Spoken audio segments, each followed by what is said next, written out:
Bonjour ou Bonjour. rebonjour. Donc, on peut commencer. Ok. Ok. Donc, bonjour à tous.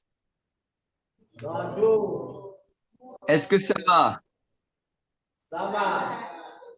Bon, aujourd'hui, on démarre un peu près dans les temps et donc on a moins de problèmes techniques qu'hier puisqu'on a essayé de les résoudre en amont hier soir avec donc Ephraïm. Et aujourd'hui, bah, merci Seigneur de ce que voilà, nous pouvons être ensemble et puis sans trop avoir ces problèmes qu'on a eu hier et qui nous ont pas mal retardés. Alors, on va continuer sur ce thème qu'on a déjà abordé hier pour la première fois, le thème de la souffrance dans le ministère. Par contre, je sais que vous avez aussi des enseignements l'après-midi ou hier c'était le soir. Donc, je pense que vous avez des journées bien remplies et que vous êtes vraiment plein de nourriture spirituelle. C'est vrai. Alors, il va falloir que vous preniez du temps pour digérer tout ce qu'on vous a enseigné durant la journée d'hier, tout ce qu'on va vous enseigner encore ce matin avec la suite de cet enseignement, et puis encore, je pense, cet après-midi. Oui? Allô, vous êtes avec moi? Oui. Donc, je dis que vous êtes plein de nourriture. Alors, quand on nous nourrit, quand on est nourri, après, non seulement il faut digérer, il faut essayer de retenir toute cette nourriture et surtout, il faut essayer de l'appliquer. Alors, j'espère que vous n'allez pas trop oublier tout ce qu'on vous enseigne et que vous allez pouvoir vraiment être bien nourri. Voilà. Donc, hier, je ne sais pas si vous vous souvenez, on a terminé, on a beaucoup parlé de la vie de l'apôtre Paul, et je vous disais que vraiment, cet homme a beaucoup souffert pour la cause de l'évangile et surtout pour son Seigneur qu'il aimait par-dessus tout. Et je vous disais que Paul disait à un moment donné dans un Philippiens, dans l'épître aux Philippiens, qu'il disait Christ est ma vie et la mort m'est un gain. Pour lui, Christ était vraiment sa vie dans vraiment tout son être. Et il était prêt à mourir pour le Seigneur et il est mort. Il est mort pour Jésus parce que tout au long de sa vie, depuis, on l'a vu au moment de Acte 9 où il rencontre Jésus sur le chemin de Damas, à partir de ce moment-là, la vie de l'apôtre Paul a été une vie bien sûr transformée, mais il n'a pas eu il n'a pas eu de cesse que de pouvoir annoncer la bonne nouvelle de Jésus-Christ jusqu'à la fin de sa vie. C'est pour ça qu'il dira, voilà, qu'il avait achevé sa course, et qu'il avait gardé la foi et que désormais la couronne de justice lui était réservée dans les cieux. Et je vous souhaite, à vous qui êtes aussi en train de faire cette école de disciples, d'être vraiment des, des, des hommes de Dieu, des femmes de Dieu, des enfants de Dieu qui ont aussi ce désir de vraiment servir le Seigneur et d'annoncer cette bonne nouvelle en payant le prix, en payant le prix de différentes manières. Et Paul l'a payé de sa vie, puisqu'à la fin, Paul aussi comment mourra pour la cause du Seigneur. On le verra peut-être tout à l'heure. Il n'a pas eu une mort très belle non plus, mais il a gardé la foi, il a achevé la course. Et finalement, c'est ce qui est important pour nous, c'est que même s'il y a des souffrances dans notre parcours de chrétien, de disciple, d'enfant de Dieu, c'est de garder la foi, d'avoir les yeux fixés sur le Seigneur, de ne pas faire de compromis, comme je vous disais hier, avec ce livre extraordinaire qu'est la Bible, et de pouvoir toujours prêcher cet évangile dans son intégralité, de prêcher la saine doctrine et de ne pas prêcher un évangile comme on entend aujourd'hui, qui n'a rien à voir avec la saine doctrine. Aujourd'hui, comme je vous disais hier, on prêche un évangile où il n'y a plus la croix. On prêche un évangile sans souffrance.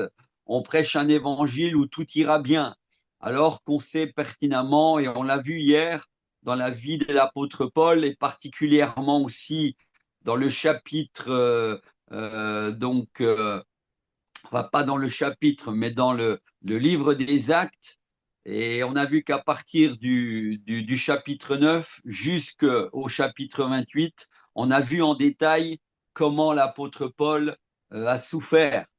Et vraiment, je vous encourage à vous armer aussi de cela, de se dire, oui, peut-être qu'à un moment donné, dans ma marche de chrétien, d'enfant de Dieu, de disciple, je serai confronté à la souffrance. Mais comme je vous disais, la souffrance dans notre vie, parfois, elle est un cadeau parce qu'au travers de la souffrance, et on va encore le voir maintenant, eh bien, on peut comprendre beaucoup de choses. Et le Seigneur, parfois, le permet et nous fait passer par la souffrance pour aussi nous faire comprendre certaines choses qu'on ne comprendrait pas autrement. Donc, ce sont des épreuves.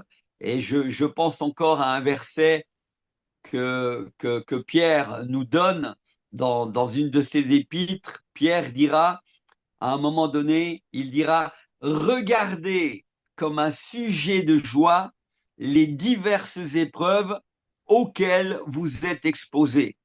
C'est Pierre qui dit ça dans une de ses épîtres. Regardez comme un sujet de joie les diverses épreuves auxquelles vous êtes exposés. Or, regarder les épreuves comme un sujet de joie, c'est pas inné en nous, hein. On préfère regarder les choses quand elles vont bien et les voir avec joie quand tout va bien. Mais regarder une épreuve qui nous arrive, une maladie, ou la perte d'un enfant, ou enfin, toutes sortes de difficultés qui peuvent survenir dans notre vie, et dire de regarder ça, comme nous dit Pierre, comme un sujet de joie, c'est pas dans notre nature charnelle de regarder la souffrance, donc les épreuves, comme quelque chose qui peut être une joie. Oui, mais comme je vous disais, parfois les épreuves nous aident vraiment à grandir, à comprendre des choses par lesquelles, si on n'empruntait pas ce chemin-là, si le Seigneur ne le permettait pas, eh bien, on aurait du mal parfois à grandir et à comprendre certaines choses dans notre marche chrétienne. Et d'ailleurs, c'est ce qui fait que je crois que parfois il y a des chrétiens qui sont tellement passés par la souffrance qu'ils ont une maturité que vous peut-être et moi je n'ai pas encore à l'heure actuelle. Parce que lorsque nous sommes dans l'épreuve, et c'est l'épreuve souvent, de quelque manière qu'elle soit l'épreuve, c'est souvent l'épreuve qui est le test pour notre vie. D'ailleurs, dans le sens, parce que parfois on dit, oh, j'aime Jésus, oh, vous savez, qu'est-ce que j'aime le Seigneur, oh, mais il est ma vie, et puis moi je suis prêt à mourir pour Jésus. On l'a entendu aussi de la part de l'apôtre Pierre. Oh, mais Seigneur, moi je suis prêt à aller jusqu'au bout avec toi. Mais le Seigneur savait que Pierre, à un moment donné, il allait le renier. Et il va le lui dire, Pierre, mais c'est comme si le Seigneur lui disait à un moment donné, mais Pierre, t'es zélé, mais tu sais ce que tu es en train de dire. Avant même que le coq ne chante, tu m'auras renié 3 fois. Et des fois, on peut être plein de zèle. Là, par exemple, vous êtes à l'école de disciples, vous êtes plein de zèle pour Jésus, parce que vous voulez être formé pour lui, vous voulez apprendre davantage, mais vous êtes peut-être que vous n'avez pas encore été confronté à la souffrance d'une manière qui vraiment vous accable, enfin, vous éprouve. Mais, et donc dire, quand on n'a pas d'épreuve, dire moi j'aime Jésus, moi je suis prêt aussi à souffrir pour lui, si la souffrance devait venir, les épreuves devaient venir, le dire comme ça, c'est un peu facile.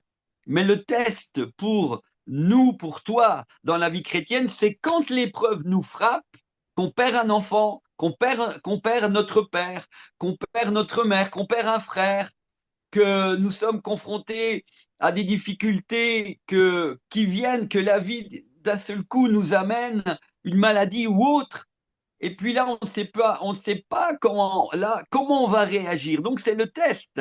Et là, on voit quelle est vraiment notre dose de foi et quel est vraiment notre amour, comme on le dit quand on n'est pas dans l'épreuve. Ben oui, j'aime Jésus, mais c'est l'épreuve qui souvent est le test et qui montre vraiment le degré d'amour qu'on a pour le Seigneur.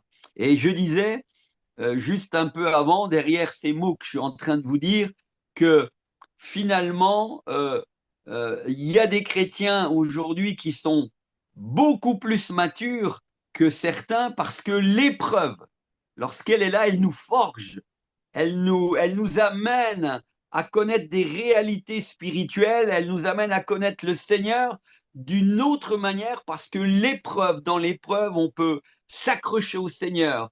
Le Seigneur nous amène à le connaître, vraiment, comme disait Paul, dans la puissance de sa résurrection, mais d'une manière tellement plus forte, parce que l'épreuve nous a tellement éprouvés qu'on s'est accroché à Jésus.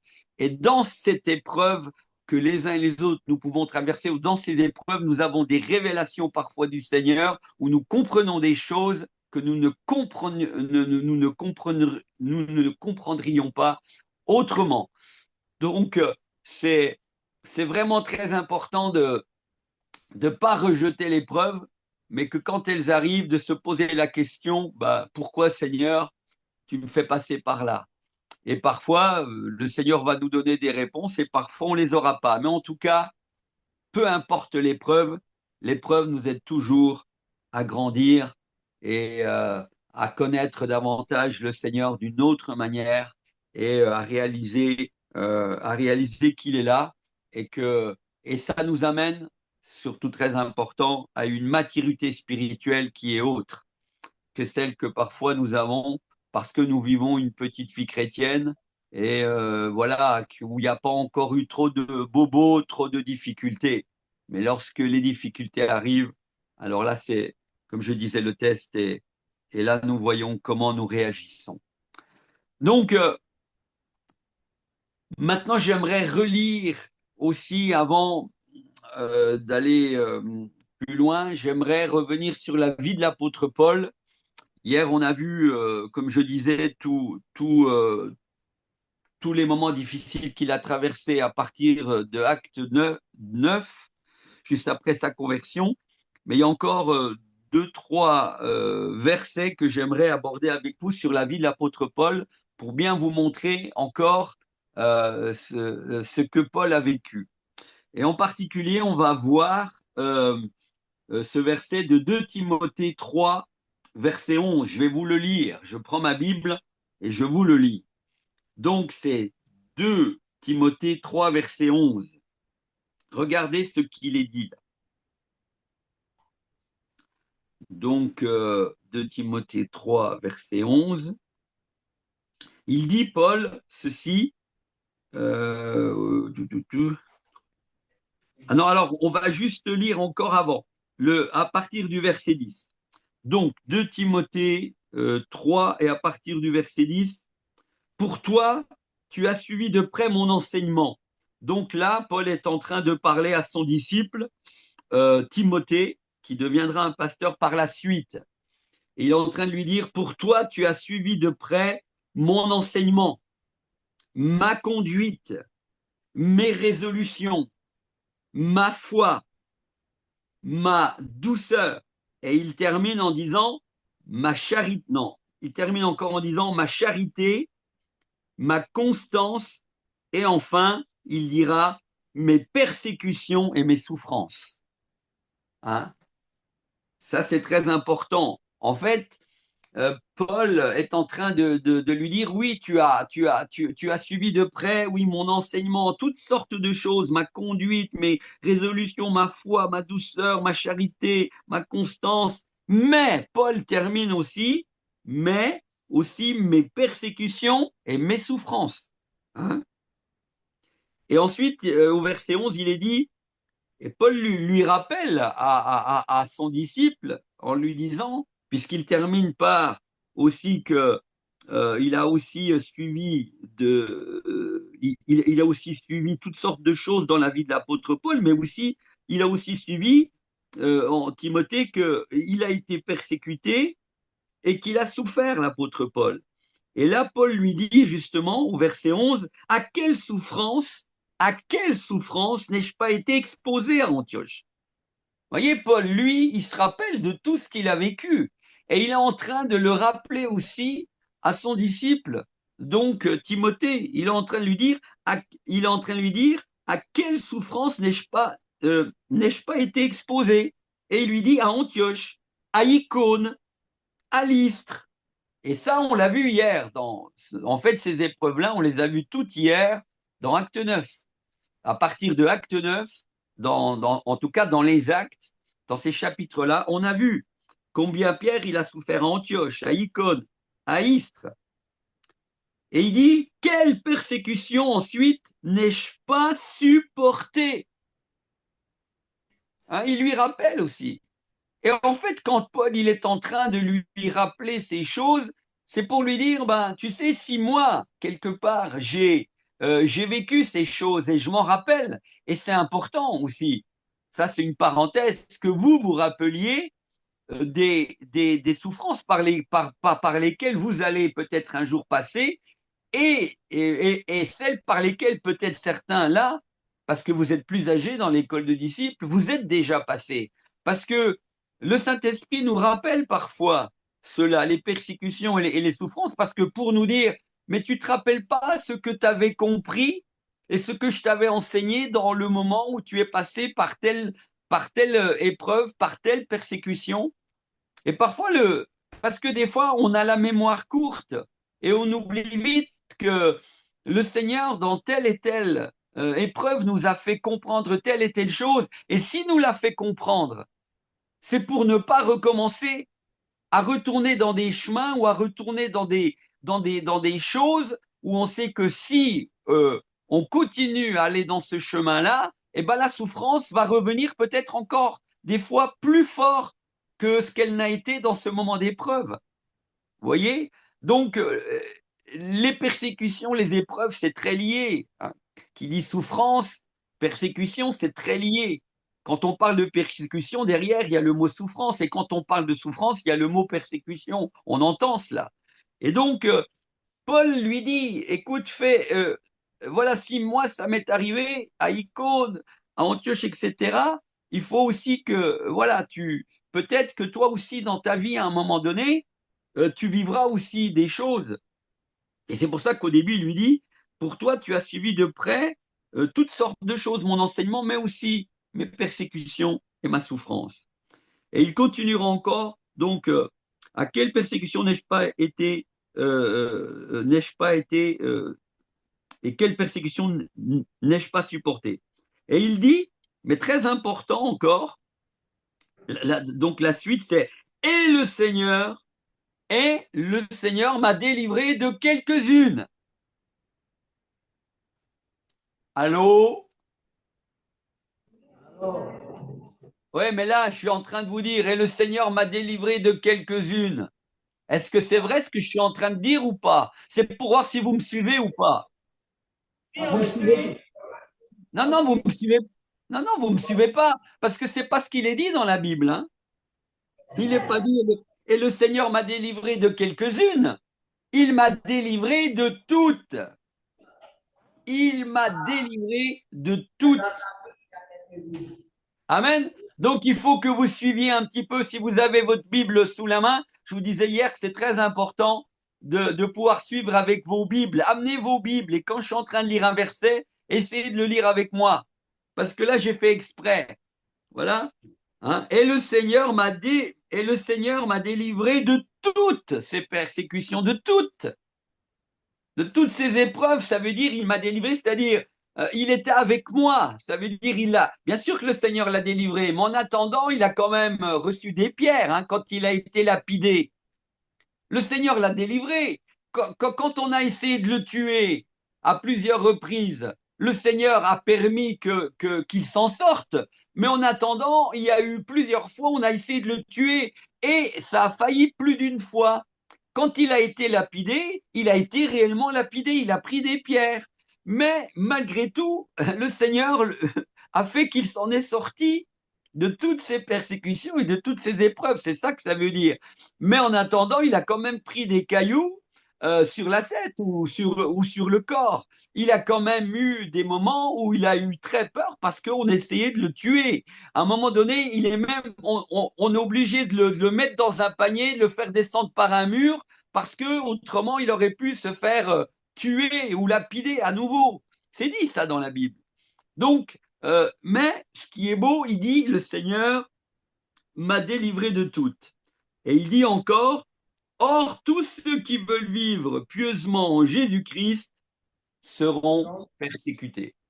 Et donc, oui, ceux qui disent, voilà, moi, je vis une vie pieuse avec Jésus, tout ira toujours bien. Ben non, parce que ceux qui veulent vivre une vie pieuse, eh bien, en Jésus-Christ, eh ben, à un moment donné, ils rencontreront aussi de toute manière la persécution.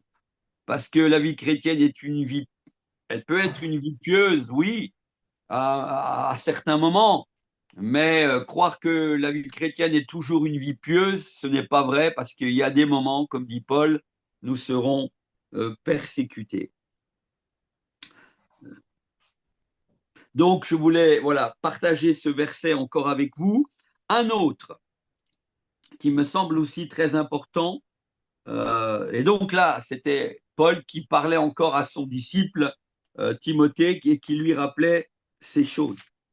Un autre verset qui me semble très important encore dans la vie de l'apôtre Paul, c'est 2 Corinthiens 11 à partir du verset 23. 2 Corinthiens 11 à partir du verset 23. Je vais le lire aussi pour vous. Donc j'ai essayé d'avoir vos Bibles et puis de suivre avec moi. Il est dit, moi aussi, alors, j'en suis au verset donc voilà 23. Donc il est dit, moi aussi, donc sont-ils ministres de Christ? Je parle en homme qui extravague.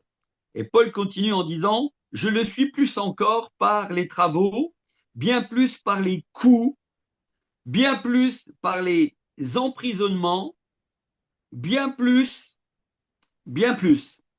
Et il dit, en fait, il a été souvent en danger de mort. Regardez, là, Paul, encore une fois, là, cette fois-ci, ce n'est pas à Timothée, mais en fait, il est en train de rappeler aussi, là, cette fois-ci, dans l'église de Corinthe, aux Corinthiens, les Corinthiens, c'était une église qui avait beaucoup de difficultés. Et là, Paul est en train de leur dire aussi par où il est passé au niveau de la souffrance. Hein. Et donc, et c'est très intéressant de voir que Paul se souvient des moindres détails par lesquels il est passé, hein, dans les moments où il a été persécuté, où il a souffert. Donc, il y dit souvent en danger de mort. Alors, il a été souvent en danger de mort, et ça, c'est vrai. Et il dit 5 fois, j'ai reçu des Juifs 40 coups moins un. 3 fois, j'ai été battu de verge. Il continue encore en disant, une fois j'ai été lapidé, 3 fois j'ai fait naufrage. Donc ça, c'est quand il allait dans des pays différents, dans des nations différentes. Donc il a fait naufrage par rapport à la mer, au bateau, etc. Il a échoué, etc. Et donc là aussi, c'était pas toujours facile. Il dit, j'ai passé un jour et une nuit dans l'abîme. Et il dit, fréquemment en voyage, j'ai été en péril sur les fleuves, en péril de la part des brigands. Vous voyez, donc il est en train de leur rappeler par où il est passé. Il dit en péril de la part de ceux de ma nation. Hein, donc ceux qui, après sa conversion, finalement, ses anciens, on va dire collègues, etc., là où il a été enseigné, bah, après l'apôtre Paul, il n'était pas vu d'un bon œil, hein, par les scribes et les pharisiens, d'où il venait quelque part. Et donc, il a été en péril dans les villes, en péril dans les déserts, en péril sur la mer, hein, où il a beaucoup navigué, en péril parmi les faux frères. Vous voyez, c'est quand même, même, il dit, en péril parmi les faux frères, parce que malgré tout, parfois, on peut aussi souffrir, aussi parce qu'il y a des faux frères. Et lui, il en a eu, hein, des faux frères. Par exemple, il parle, à un moment donné, il dira, Alexandre, le forgeron, m'a fait beaucoup de mal. Vous voyez? Et pourtant, ça veut dire qu'au départ, Alexandre le forgeron était un frère, hein, mais là, à un moment donné, il dit, attention, Alexandre le forgeron, quelque part, c'était un frère certainement au départ, mais à un moment donné, il s'est retourné contre Paul. Et il dit, Alexandre le forgeron, attention, il m'a fait beaucoup de mal. Il est devenu un faux frère. Il parlera aussi de Démas. Démas, qui était un de ses collaborateurs qui a marché avec lui. Il dira à un moment donné, Démas m'a abandonné par amour pour le siècle présent.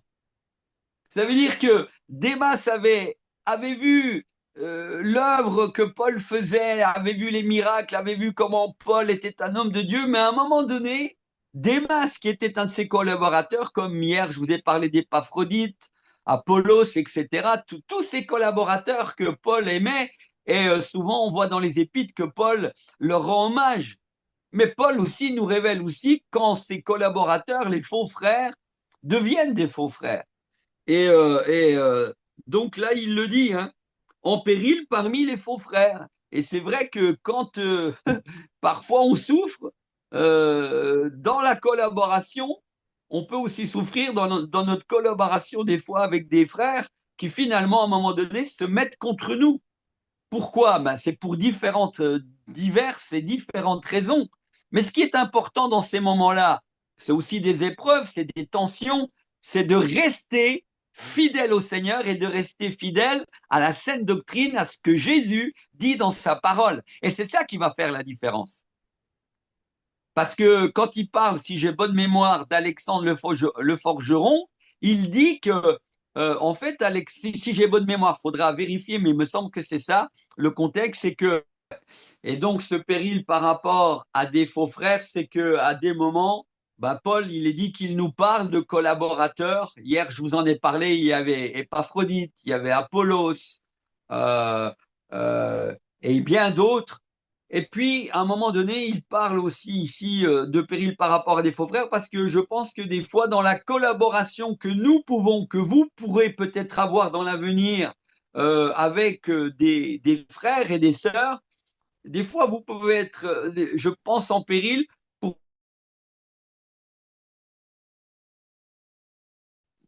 Vous êtes en train de collaborer avec un frère, une sœur ou un groupe de frères et de sœurs, et à un moment donné, vous commencez à entendre des choses qui sont de Dieu. Des gens qui vont commencer à dire des choses qui n'ont rien à voir avec la saine doctrine. Qu'est-ce que vous allez faire? Ben, vous allez vous opposer. Et forcément, Paul, il dit qu'il y a des moments, Paul dira par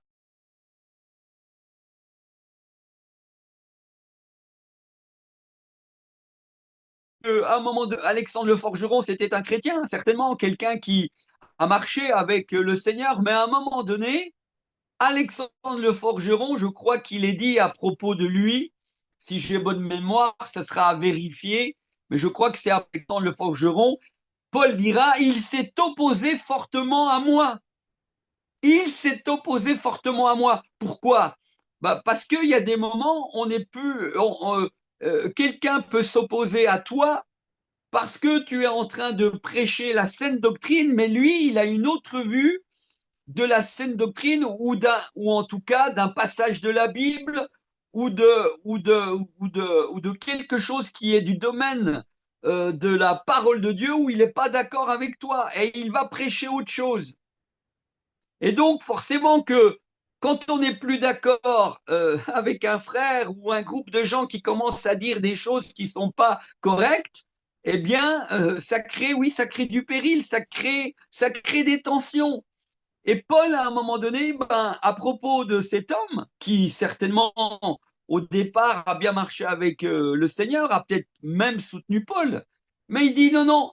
Après, il dit attention, faites attention à cet homme, Alexandre, là, le forgeron, il m'a fait beaucoup de mal. Et je crois qu'il dit, il s'est opposé fortement à moi. Je crois que c'est lui. Et donc, forcément que c'est pas simple. Et imaginez-vous aussi que je vous donne un exemple. Aujourd'hui, par exemple, sur la doctrine du retour de Jésus, on en parlera vendredi. Aujourd'hui, on entend tout et n'importe quoi. Alors que c'est une doctrine de la Bible. Donc, le retour c'est une des doctrines de la Bible, le retour du Seigneur, on le verra, c'est très précieux, c'est très important. Mais aujourd'hui, vous entendez des gens au niveau, par exemple, du retour du Seigneur Jésus, qui disent Jésus, écoutez bien, va revenir en 2026 au mois d'août à telle date. Il y a des gens qui disent ça. Et il y en a qui l'ont déjà dit avant. Il y en a qui ont dit le Seigneur va revenir en 2000, je dis n'importe quoi, mais Jésus, normalement, aurait dû revenir en 2016. Et ils disent le jour et l'heure. Ils vont plus loin que ce que dit la Bible. Et on ne peut pas entendre ça. Pourquoi? Parce que Jésus dit, dans Matthieu 24, Jésus dit, nul ne connaît ni le jour ni l'heure. D'accord? Et quand on lui pose la question dans Matthieu 24, ses disciples sont en train de dialoguer avec lui. Et quand donc les disciples lui posent la question, mais Jésus, quand c'est que tu vas revenir? Et Jésus, qu'est-ce qu'il va répondre? Est-ce que Jésus répond en disant, je vais revenir à tel jour, à telle date? Non, non, Jésus dit, nul ne connaît ni le jour, ni l'heure, ni moi, ni les anges, mais seul Dieu, le Père, c'est le jour et l'heure. Donc il répond comme ça à ses disciples. Alors si Jésus, lui, ne sait pas le jour et l'heure de son retour, alors des gens bien intentionnés qui sont en connexion directe avec soi-disant le Seigneur vont aller plus loin que ce que dit la Bible, alors que Jésus, lui ne sait pas, mais il nous donne les signes. Par contre, dans Matthieu 24, il nous dit, voilà à quoi vous allez reconnaître que je suis à la porte. Hein, un royaume s'élèvera contre un royaume, il y aura de faux docteurs, il y aura des épidémies, etc.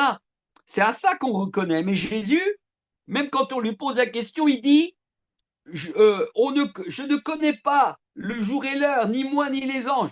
Mais aujourd'hui, des gens bien intentionnés vont plus loin que ce que dit la doctrine, que ce que dit Jésus lui-même, et ils annoncent le retour de Jésus. Donc forcément, si vous êtes dans la saine doctrine, vous annoncez, vous prêchez ce que dit la Bible et vous y restez, c'est très important.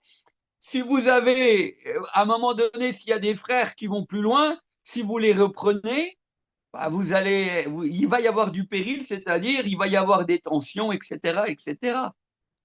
Et des gens vont se révolter contre vous. Et je vous dis une chose, hein, vous qui êtes disciples et vous êtes là, peut-être que vous serez appelés un jour à prêcher, ou vous serez en tout cas appelés à témoigner du Seigneur. Si vous entendez des choses qui ne sont pas selon la parole, opposez-vous à cela. Moi, je l'ai fait, hein, même chez vous. Quand j'ai fait, je me rappelle, j'avais fait une mission RDC en République démocratique du Congo. Ça a été une des missions les plus dures que j'ai fait. Hein. Je peux vous dire que celui qui m'avait invité se disait pasteur, mais quand j'étais sur place, il m'avait invité pour une conférence. Quand j'ai été sur place dans cette conférence, j'ai vu que finalement ce soi-disant pasteur c'était pas vraiment, enfin, il se disait pasteur, mais pour moi, c'était pas vraiment un pasteur parce que j'ai entendu et j'ai vu des choses qui n'étaient pas correctes. Et à un moment donné, je me suis opposé à lui. Vous voyez? Parce que, par exemple, dans cette conférence, j'entendais, à un moment donné, ça me mettait mal à l'aise. Il faut donner. Il faut donner au Seigneur. Hein. Il faut donner votre téléphone. Qui peut donner? Ou vous pouvez donner 5000. Et ça, ce que j'entendais là, c'est l'évangile de la prospérité, mes amis. L'évangile de la prospérité n'a rien à voir avec la doctrine, n'a rien à voir avec ce que la Bible nous enseigne. La doctrine de la prospérité, c'est pousser les versets de la Bible à l'extrême en disant, si tu donnes, plus tu donnes, Dieu va te bénir. Hein, donne ta maison, regarde. Mais moi, j'entendais des choses, je me dis, mais c'est n'importe quoi. Et finalement, quand je suis rentré à l'hôtel à l'époque avec ce serviteur de Dieu qui m'avait invité, je lui ai dit, mais là, ça me met mal à l'aise ce que vous dites là, parce que c'est pas ce que dit la Bible. Et pourquoi? Et qu'est-ce que dit la Bible à propos de donner? Est-ce qu'elle dit que, est-ce qu'elle dit que celui qui donne plus est béni plus? Non, la Bible ne dit pas ça. Regardez la petite vieille dame qui a mis quelques pièces lorsque Jésus regardait. Et elle a mis que quelques pièces. Et Jésus dira, elle a mis tout ce qu'elle avait. Mais Jésus, en fait, quand il dit ça, il dit, en fait, elle a mis plus que vous tous. Parce elle a mis de son nécessaire. Mais pourtant, elle n'avait mis que quelques pièces. Et ce jour-là, il y en avait qui avaient mis beaucoup d'argent. Mais ils avaient mis de leur superflu. Mais elle avait mis tout ce qu'elle avait. Donc c'est faux de croire que plus on donne, plus Dieu nous bénit. Ça, c'est faux. Ça, c'est l'évangile de la prospérité. Ce sont de fausses doctrines. Et ensuite, moi, qu'est-ce que j'ai dit à ce serviteur de Dieu avec qui je me suis opposé? Et croyez-moi, quand je me suis opposé à lui, après, il y avait des tensions. Hein. J'étais à l'hôtel et avec lui, ça n'allait plus. Pourquoi? Parce que j'ai dit, je peux plus, j'ai dit ce que vous dites là, ce n'est pas juste. Et je lui donne le verset, moi je lui dis, là, vous êtes toujours en train de dire, donne ton téléphone, qui veut donner? Il faut donner. Et à un moment donné, j'ai dit non, parce que la Bible, elle dit que la Bible nous dit que chacun donne comme il l'a résolu en son cœur, sans contrainte ni tristesse. Et je lui cite ce verset parce que c'est quoi la contrainte? C'est il faut donner. Celui qui donne, qui a 5000, qui a 10 000? Et là, les gens, ils sont séduits. Ils croient que plus ils vont donner à Dieu, plus le Seigneur va les bénir. Ça, c'est la doctrine de la prospérité. Et donc, vous donnez sous la contrainte.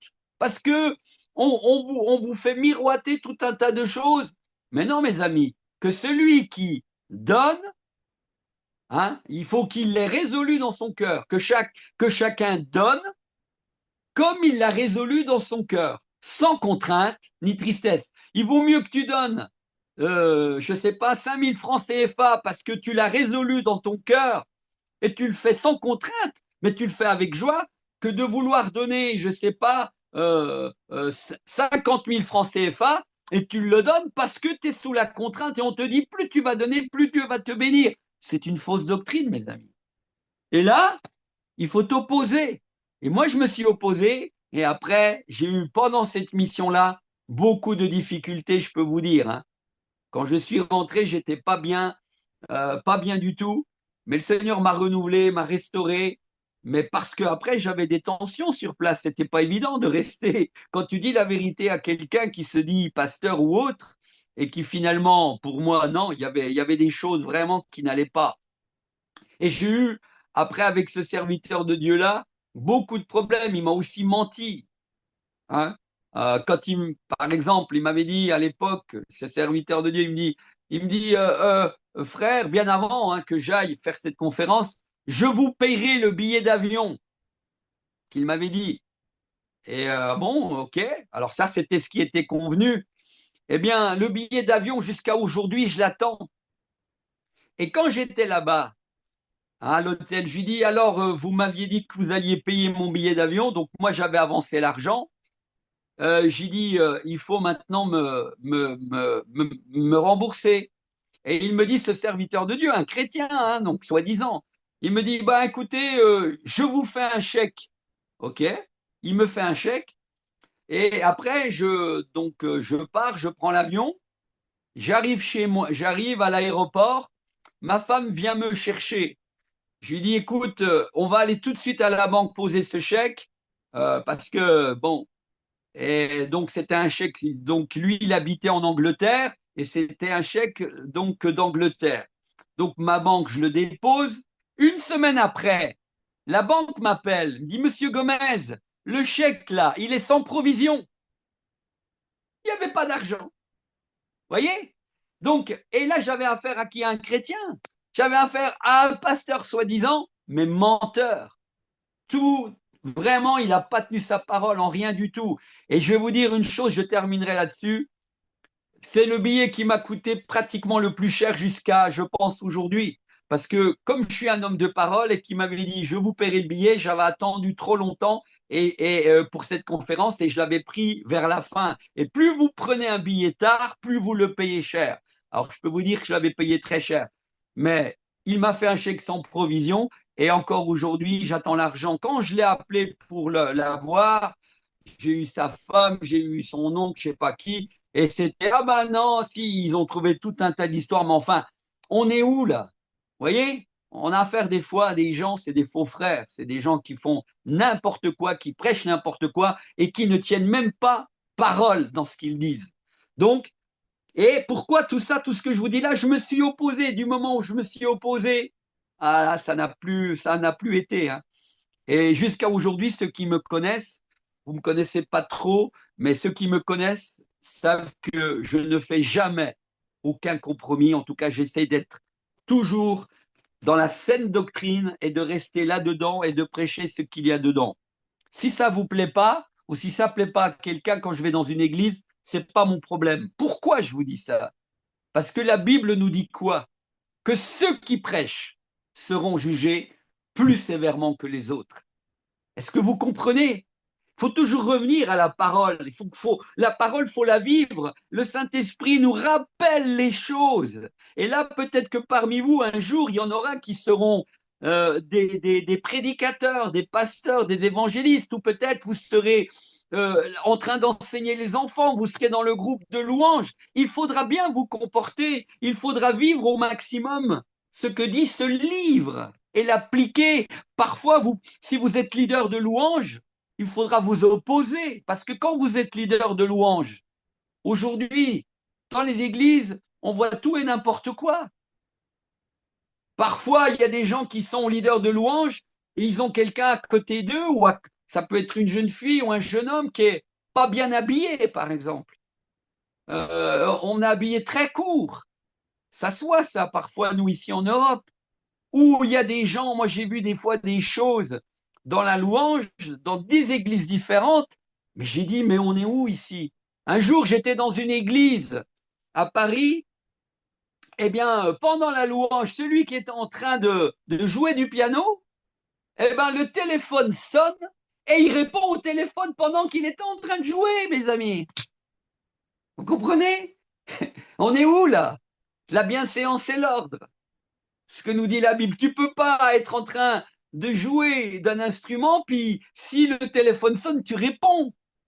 Non.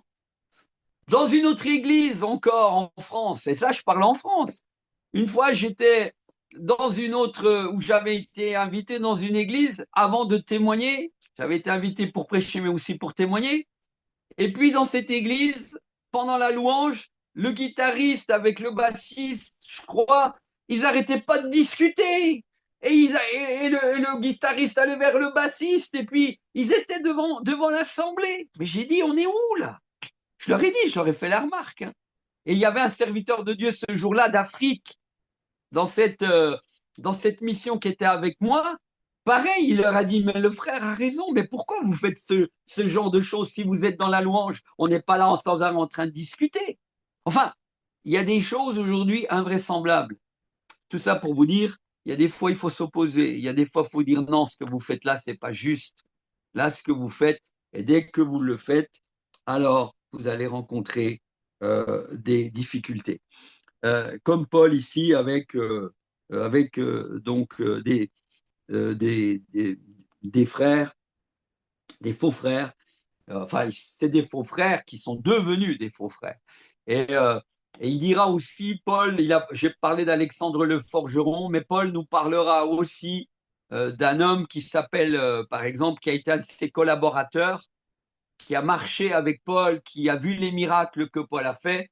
Mais Paul parle de lui à un moment donné en disant Démas, il s'appelait Démas, et il dit Démas m'a abandonné par amour pour le siècle présent. Ça veut dire qu'à un moment donné, eh bien, il a fait aussi naufrage d'une autre manière, c'est-à-dire il a fait naufrage dans le sens qu'il est retourné dans le monde.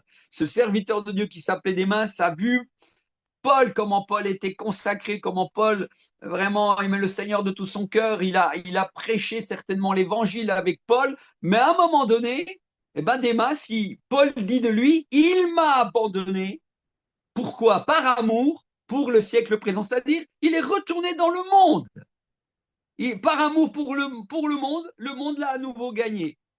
Et donc ça, c'était aussi pour Paul, c'est devenu un faux frère à un moment donné. Et pour Paul, c'était vraiment difficile, quoi. Tout ça, c'était des crève-cœurs. Donc, voilà, en péril parmi les faux frères. Donc, j'ai été dans le travail et dans la peine, dans le travail et dans la peine, exposé à de nombreuses veilles, à la faim et à la soif. Paul, ici, il dit qu'il a été, même en tant que, voilà, il a été exposé à la faim et à la soif aussi. Et parfois, quand on a faim et qu'on a soif, c'est de la souffrance physique. Parce que parfois, quand on est en mission quelque part, tout n'est pas simple et je sais de quoi je parle, hein, parce que j'en fais des missions à travers différentes nations et parfois, on peut avoir faim, on peut avoir soif parce qu'on n'a pas la nourriture qu'il faut tout de suite, etc. Et Paul a connu aussi ça. Donc là aussi, hein, quand on parle, je vous disais, de souffrance, la souffrance, c'est tellement lié à tellement de choses. Il dit donc à la soif, mais aussi à des jeûnes multipliés. Quand on jeûne, mes amis, jeûner, c'est pas facile. Hein. Vous savez que quand on fait des jeûnes, il faut y aller gentiment quand vous faites des jeûnes. Hein. Parenthèse. Mais jeûner, parfois, c'est souffrir. Hein, parce que jeûner, c'est pas simple. Hein. Quand tu dis à ton corps, là, pendant une semaine, 15 jours, là, je vais faire un jeûne, bah, le corps, il te dit, je veux manger.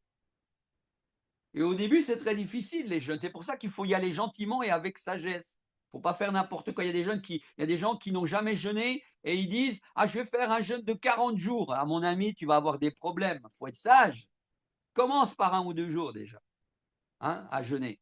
Et tu verras que ton corps, c'est pas facile. Mais habitue ton corps gentiment. Mais voilà, jeûner, c'est quand on le fait pour le Seigneur, mais le corps souffre parce que le corps physique, lui, veut manger. Mais vous voulez jeûner, vous voulez chercher Dieu dans ce moment-là pour une réponse, pour préparer un projet, etc. Donc le jeûne, c'est pour gagner des victoires. Il y a différentes sortes de jeûnes.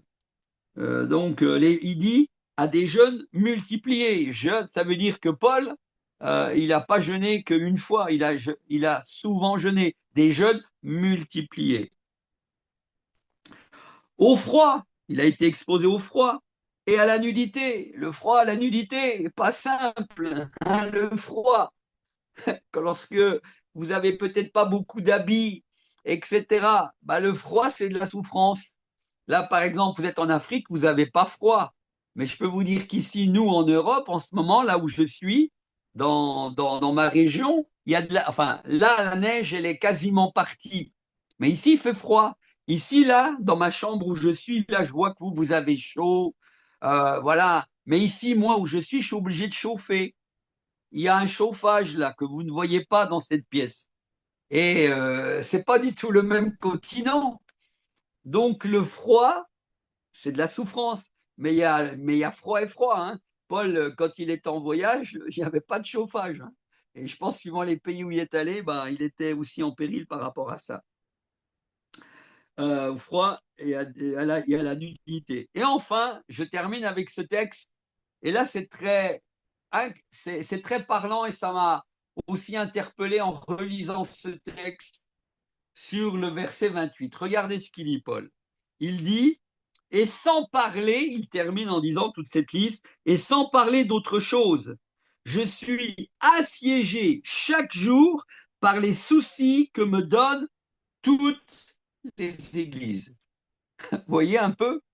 C'est incroyable ce que Paul nous révèle ici. Et sans parler d'autre chose. Il dit, je suis assiégé chaque jour par les soucis que me donnent toutes les églises. Le souci, mes amis, quand vous avez du souci, souvent le souci, c'est aussi de la souffrance. Hein. Parce que Paul, il aimait tellement les églises, il les portait sur son cœur, les églises. Toutes les églises, hein, toutes les églises qu'il avait fondées dans les différents pays où il allait, où il mettait ensuite des frères anciens ou des diacres à la tête de ces églises, eh bien, ces églises, il aimait les frères et sœurs de toutes ces églises, il les portait dans son cœur, il priait régulièrement pour toutes ces églises, pour tous ces frères et sœurs qu'il avait dans son esprit et dans son cœur. Mais forcément, je comprends, Paul, quand on porte toutes ces églises qu'il avait fondées, eh bien, ça crée aussi du souci parce qu'il y avait des églises qui marchaient bien, mais il y avait des églises où il y avait des tensions, et particulièrement, il dit ça à cette église de Corinthe. Et vous savez que l'église de Corinthe, c'était une église où il y avait énormément de problèmes. Cette église l'a fait souffrir bien des fois, où Paul était obligé de venir et de régler les problèmes qu'il y avait avec la Sainte Seine, il faisait, il y en avait qui pendant la Sainte-Seine cassaient la croûte, mangeaient, enfin, ou ils partageaient pas, enfin, il y avait toutes sortes de choses. Ils avaient des procès entre eux. Ils avaient des procès entre eux, comme dit Paul, au lieu de souffrir quelques injustices, bah, vous avez des procès entre vous. Enfin, il y avait des choses invraisemblables dans cette église. Hein, et c'est à eux qu'il leur dit ça. Mais quand il leur disait que les églises leur faisaient du souci, je pense aussi que derrière sa tête, Paul, il devait se dire, et en particulier la vôtre, parce que vous me créez beaucoup de soucis, donc aussi de souffrances. Mais Paul aimait cette église malgré tout. Mais voilà, donc le fait d'être en responsabilité, peut-être qu'un jour vous serez en responsabilité d'une œuvre, peu importe, d'une église, d'un orphelinat. Si vous portez une œuvre, parfois vous allez pleurer, parfois ça va vous faire du souci. Bien sûr que le Seigneur sera là, mais en attendant, c'est pas simple. Et Paul ici le dit, et sans parler d'autre chose, je suis assiégé chaque jour par les soucis que me donnent toutes les églises. Et là, on voit que Paul, il ouvre son cœur, il ne nous cache rien. Et porter une œuvre, porter une église, porter peu importe l'œuvre telle qu'elle soit, eh bien, parfois, ça nous crée aussi de la souffrance. Parce qu'on a besoin de la grâce de Dieu, et parfois les problèmes, les tensions qu'il y a dans cette œuvre, dans cette église qu'on dirige, dans cet orphelinat, ce n'est pas simple. Mais avec la grâce de Dieu, on peut aller de l'avant. Amen. Amen. Bon. Alors, je terminerai là avec, c'est ce que, au moment où il y a eu le problème, où vous m'entendiez pas, j'étais déjà dans le dernier passage dont je voulais parler de la vie de l'apôtre Paul. Donc, et ce passage-là, c'est cette fois-ci, je vous ai parlé de ce que Paul dans ces deux passages qu'on vient de voir, dans les Corinthiens et aussi dans Timothée. C'était Paul nous parlait aussi, voilà, de la souffrance de différentes choses, de différents domaines encore. Mais là, c'est un moment de la vie de l'apôtre Paul où il est confronté, lui, cette fois-ci, à quelque chose qui lui est propre. Et on va le voir. Donc, c'est dans 2 Corinthiens 12, 7 à 10. Je vous en ai parlé un petit peu hier de cet épisode-là, mais très, très vite. Et là, dans 2 Corinthiens 12, 7 à 10, voilà ce que nous dit Paul. 2 Corinthiens 7 à 10. Donc, voilà ce qu'il est dit. Et pour que je ne sois pas enflé d'orgueil, il m'a été mis une écharde dans la chair, un ange de Satan pour me souffleter, pour que je ne sois pas enflé d'orgueil. Verset 8. 3 fois j'ai supplié le Seigneur de l'éloigner de moi. Et il m'a dit, ma grâce te suffit, car ma puissance s'accomplit dans la faiblesse. Je me glorifierai donc plus, écoutez bien, volontiers de quoi? De mes faiblesses, afin que la puissance de Christ repose sur moi. Et il dit au verset 10 pour terminer, c'est pourquoi je me plais dans les faiblesses, dans les outrages, dans les privations, dans les persécutions, dans les angoisses. Pourquoi? Pour Christ. Pour qui? Pour Christ. En effet, il dit, quand je suis faible, c'est alors que je suis fort. Et donc, dans cet épisode-là, Paul nous parle qu'il a une écharde dans la chair.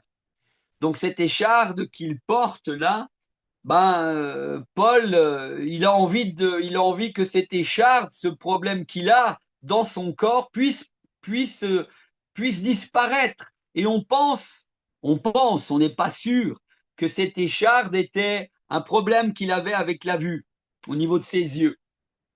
Et donc il est dit 3 fois j'ai supplié le Seigneur de l'éloigner de moi. C'est-à-dire cette écharde, ce problème qu'il avait peut-être dans les yeux, il dit Seigneur, guéris-moi. Et par 3 fois, il dit oh, je t'en prie, Seigneur, si tu pouvais éloigner ce problème, cette maladie de moi. Et il est dit que 3 fois, il a prié le Seigneur. Mais qu'est-ce que le Seigneur va lui dire? Il va lui dire non. Le Seigneur aurait pu le guérir. Et là encore, aussi une parenthèse, même l'apôtre Paul, lui qui avait guéri beaucoup de gens, en tout cas là, et qui avait aussi expérimenté certainement des guérisons, eh bien, on peut l'imaginer, mais en tout cas là, dans ce moment, alors qu'il avait cette écharde dans la chair, et cette écharde, c'est beaucoup de choses, hein, mais en particulier certainement une maladie, on suppose en tout cas, eh bien, il prie 3 fois le Seigneur. Et finalement, le Seigneur lui dit, non, Paul, non, non, je ne te guéris pas. Et le Seigneur lui dit, donc des fois, on peut prier le Seigneur et le Seigneur dit non, il ne répond pas à nos demandes, il ne répond pas à la guérison, il ne répond pas à un problème qu'on peut avoir, peu importe, un problème qui n'est pas simple à vivre ou qui nous crée de la souffrance. Et le Seigneur a le droit de nous dire non et il faut l'accepter. Moi, par exemple, je vous ai parlé que j'ai eu donc ce cancer il y a pas si longtemps. J'en sors gentiment. Euh, j'ai été opéré, merci Seigneur. J'ai plus de comment on dit, de cellules cancéreuses. Mais en attendant, le fait d'avoir été opéré de ce cancer, ça m'a créé des dysfonctionnements dans mon corps, comme je vous disais hier, que vous ne voyez pas. Depuis, je prie le Seigneur, j'ai dit Seigneur, j'aimerais bien que tu me guérisses de ces dysfonctionnements. Eh bien, jusqu'à aujourd'hui, le Seigneur ne m'a pas guéri.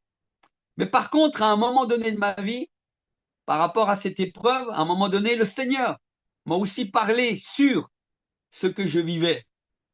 Il m'a donné quelques réponses que je garde pour l'instant pour moi. Mais c'était pour moi, c'est des réponses pour moi.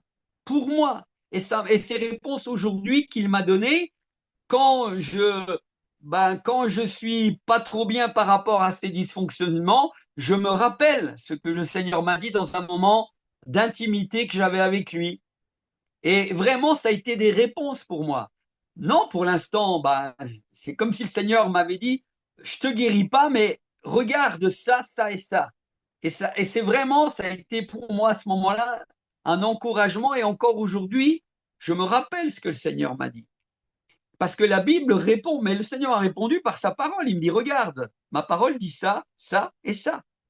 Et donc aujourd'hui, je me rappelle de ça. Et donc, tout ça pour dire qu'il y a des moments, non, le Seigneur ne répond pas à toutes nos demandes.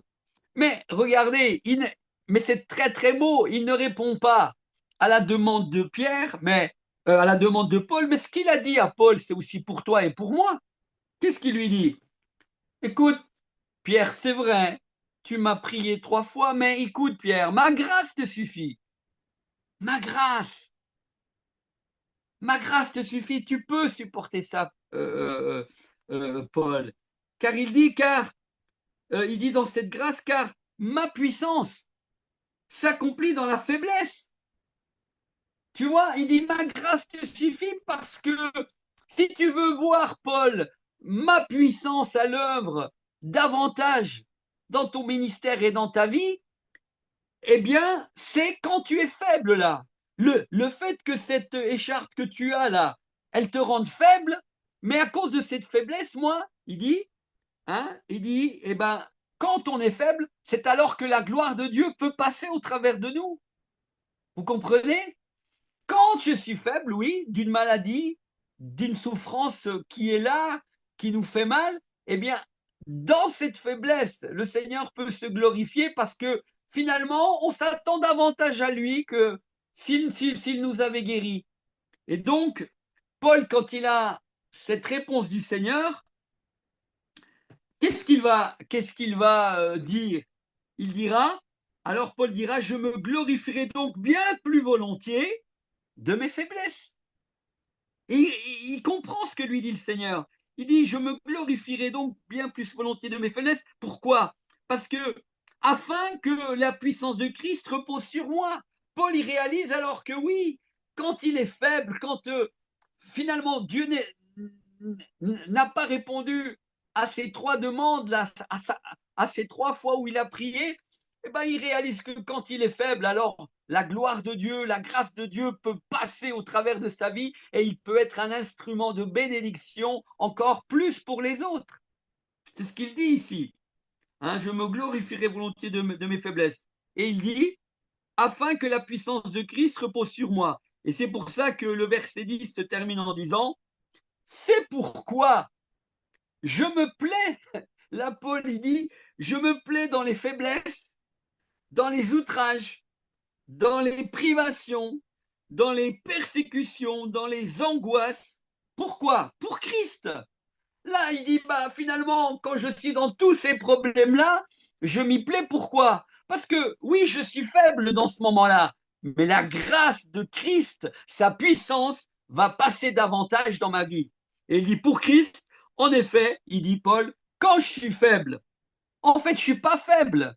Quand tu crois que tu es faible parce que tu as une faiblesse, parce que tu as une écharde dans ta vie, telle qu'elle soit, cette écharde d'une maladie ou autre chose, eh bien, il dit, t'es pas faible. Il dit, c'est alors, quand je suis faible, c'est alors que je suis fort.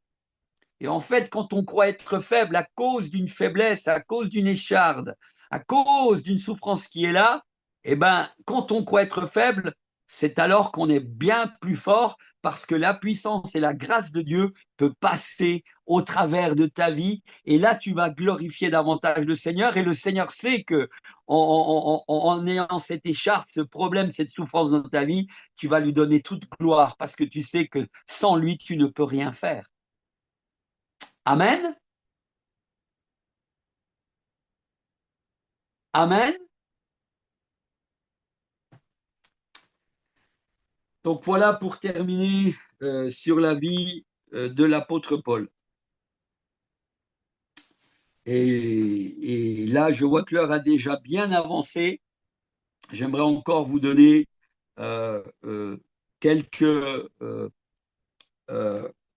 parler en tout cas cette fois-ci de serviteurs de Dieu qui sont beaucoup moins loin, mais qui sont aussi passés par la souffrance.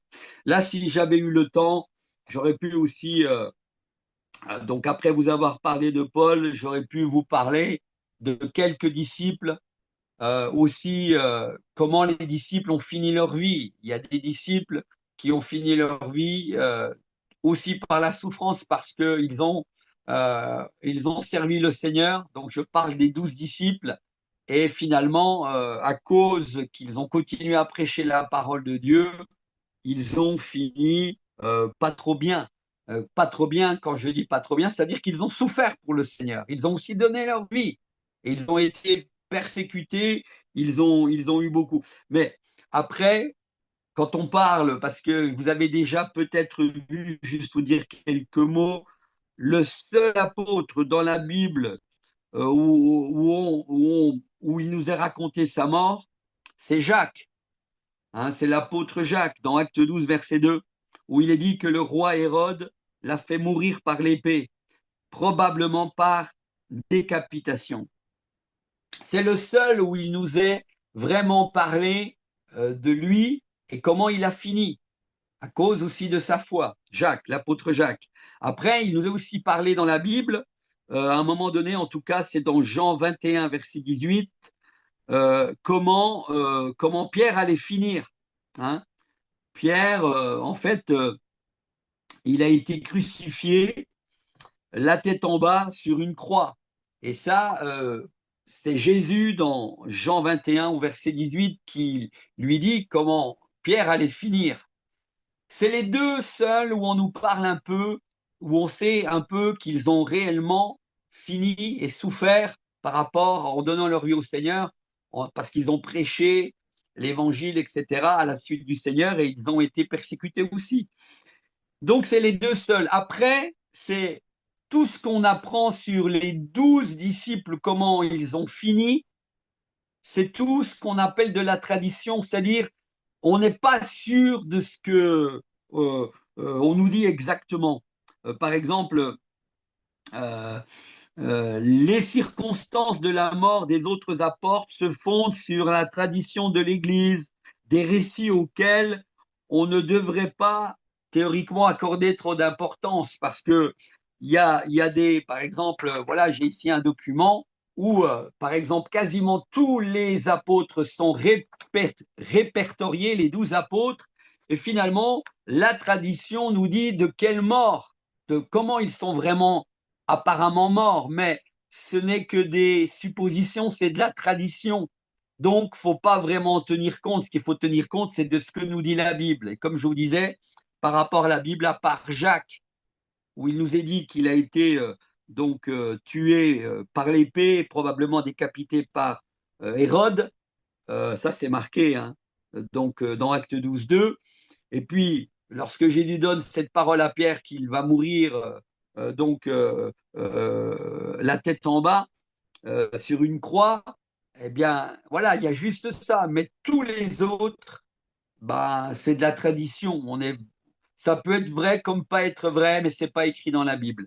Mais en tout cas, on suppose qu'ils sont morts, en tout cas, et que moi j'ai un peu les détails, bah, de morts qui sont pas non plus très très belles.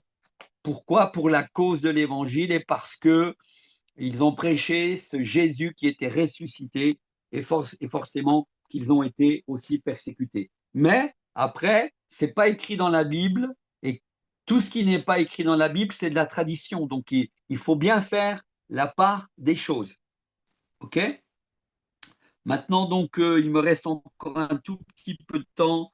J'aimerais vous parler pendant quelques instants aussi de différents serviteurs de Dieu qui ont aussi souffert euh, et qui nous parlent aussi du ministère. Alors, tout d'abord, j'aimerais vous parler d'un homme de Dieu qui s'appelle Charles. Non, on va d'abord parler de Charles Swindoll, qui était aussi un serviteur de Dieu. Charles Swindoll, il y a une citation qui est très intéressante de lui par rapport au ministère. Et il nous parle du ministère. Là, je vais vous parler d'hommes de Dieu qui étaient dans le ministère et qui ont, mais plus proches de nous, ce n'est pas des hommes de Dieu qui sont dans la Bible, mais ce sont des hommes de Dieu donc, qui ont écrit des choses par rapport au ministère et que finalement, ce qu'ils ont écrit, eh bien, ça rejoint la Bible. Ça rejoint ce que nous dit la parole de Dieu. Et ce sont des hommes qui ont écrit des choses pour nous dire, écoutez, le ministère, si vous voulez y rentrer, ou si vous êtes chrétien, ça ne sera pas toujours facile. C'est juste pour appuyer ce que je vous dis depuis hier. Donc, ce pasteur qui s'appelle Charles Swindoll a dit ceci. Il y a des années, j'ai insisté sur l'importance de ces paroles. Et il dit, nul ne doit aspirer à un poste de dirigeant dans l'œuvre de Dieu sans être prêt à payer un prix. Écoutez bien, Nul ne doit aspirer à un poste de dirigeant, de pasteur ou autre, ou de responsable, de directrice d'orphelinat dans l'œuvre de Dieu sans être prêt à payer le prix plus grand que celui de ses contemporains et collègues qui sont disposés à payer ce prix. En effet, la direction, écoutez bien, en effet, la direction spirituelle coûte toujours beaucoup à celui qui l'exerce. Hein. En effet, la direction spirituelle coûte toujours beaucoup à celui qui l'exerce. Et plus, écoutez bien, et plus le ministère est efficace, plus le prix à payer est élevé. Plus le ministère est efficace, plus le prix à payer est élevé. Par exemple, vous connaissez tous certainement le ministère de ce frère qui est mort maintenant et que je respecte et que j'aime, Reinhard Bonnke. Est-ce que vous connaissez Reinhard Bonnke? Ici, là-bas en Afrique, Reinhard Bonnke, il est très connu. Et à sa suite, maintenant, c'est Daniel Kolanda qui est en fait celui qu'il a formé. Et quand Reinhard Bonnke est mort, c'est lui qui a repris l'œuvre Christ pour toutes les nations. C'est, on va dire, son disciple, si on veut, mais l'œuvre continue. Mais Reinhard Bonnke était un homme qui a été appelé par le Seigneur depuis tout petit. Mais cet homme, il a payé le prix, mes amis. Là, il est dit ici, et plus le ministère est efficace, plus le prix à payer est élevé, et plus vous allez recevoir du Seigneur pour exercer votre ministère, plus vous allez recevoir de lui dans quelque domaine que ce soit, des dons et autres, plus votre ministère sera efficace. Je sais pas, vous allez prier pour des malades, les malades vont être guéris, ou bien vous allez être des gens qui pouvaient discerner des choses, vous allez pouvoir aussi conseiller avec efficacité parce que vous avez une connaissance de la parole, enfin, etc. Plus les gens vont être bénis à votre contact, plus ça veut dire que eh bien, plus le ministère est efficace, plus le prix à payer est élevé. Pourquoi? Ce que je veux vous dire, en fait, c'est qu'un ministère qui est efficace, ça veut dire qu'en amont, derrière, ce sont des hommes et des femmes qui payent le prix. Et c'est quoi payer le prix? Eh ben, c'est souvent des hommes et des femmes qui sont des hommes et des femmes de prière. Des hommes et des femmes qui, dans l'intimité, passent beaucoup de temps avec Jésus, qui jeûnent, comme on l'a vu, Pierre, comme on l'a vu avec Paul, qui jeûnent, qui, euh, qui, euh, qui prient, qui intercèdent, qui disent Seigneur, tu vois ces églises, Seigneur, elles me crient du souci, mais Seigneur, donne-moi la force de pouvoir continuer à pouvoir diriger cette œuvre que tu m'as confiée, etc. Et on voit que un ministère qui porte du fruit, ça veut dire que le prix élevé est payé dans le sens que, eh bien, ce sont des gens qui renoncent souvent à beaucoup de choses. La vie, parfois parfois au niveau de la vie de famille, c'est pas toujours simple. Alors là, je fais quand même une parenthèse. Je dis que la vie de famille, c'est pas toujours simple, mais il faut pas faire n'importe quoi aussi quand on est dans le ministère, parce que vous pouvez payer aussi un prix fort en disant je dois jeûner, je dois prier, puis vous n'êtes jamais avec votre famille. Alors si dans un sens votre ministère porte du fruit et vous perdez la famille, vous n'avez rien gagné du tout. Donc je suis d'accord avec lui quand il dit que plus le ministère est efficace, plus le prix à payer est élevé, mais il faut aussi même si le prix à payer est élevé, ça ne veut pas dire qu'il faut mettre votre famille, quand vous êtes dans le ministère, sur l'autel, dans le sens que la famille va être brisée. Et ça, parfois, le ministère a porté beaucoup de fruits, mais la famille a été brisée. Et ça, c'est pas ce que le Seigneur veut. Vous voyez, un ministère peut porter du fruit et vous pouvez payer le prix en préservant aussi votre famille, en lui donnant aussi du temps à votre épouse et à vos enfants. Et ça, si j'ai le temps, on le verra aussi. Donc, mais c'est une réalité. Si vous voulez que votre ministère soit efficace, il y aura un prix à payer. Et le prix à payer, c'est c'est cette intimité avec Jésus. Si vous n'avez pas d'intimité avec lui, alors votre ministère ne portera pas beaucoup de fruits.